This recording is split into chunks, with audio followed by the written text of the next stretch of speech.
Saya lebih memilih angket karena persoalannya politis. Karena kalau ke MK cuma 14 hari, angket 60 hari, MK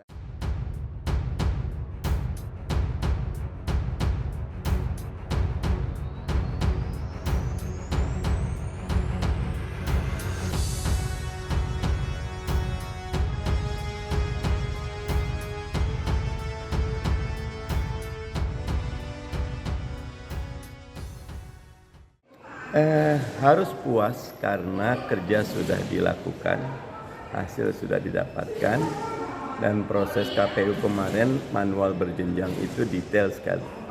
Masing-masing punya hak untuk menyampaikan. Bahwa target tidak tercapai itu evaluasi bersama. Nasdemnya kan partai, Aminnya ini koalisi. Dan saya mendukung Mas Anies maju ke MK kalau memang didapatkan banyak fakta, walaupun saya lebih memilih angket karena persoalannya politis. Karena kalau ke MK cuma 14 hari, angket 60 hari, MK akan membuktikan fakta di lapangan, kalau angket politis. Jadi kalau ada ucapan selamat dari Nasdem tadi malam tuh udah urusan pribadinya Nasdem gitu ya? Nasdem punya kewenangan dan kemandirian. Dan itu tidak masalah, kalau menurut Mas Mardhani mewakili Timnas Amin itu nggak masalah?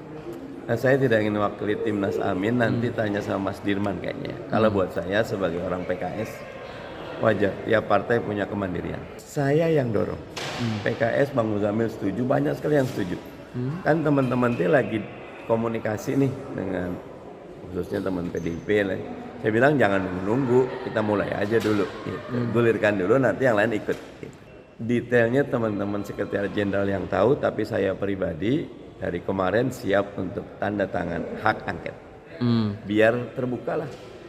Kalau ada kecurangan terbukti, kalau nggak ada juga terbukti. Jadi case close.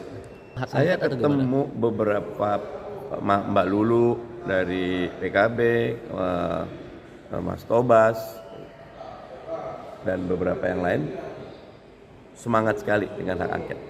Nah, itu keputusan pimpinan. Mungkin sebentar lagi. Kalau saya berharap minggu besoknya udah ada yang gulirkan hak angket. Berharap minggu ini dengan harapan setidaknya dalam masa sidang ini bisa diproses begitu. Betul. Okay. Ajuannya gitu. Biar kita tahu demokrasi kita maju atau mundur.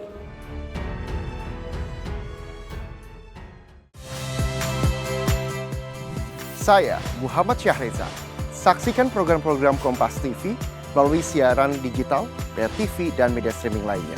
Kompas TV, independen, terpercaya.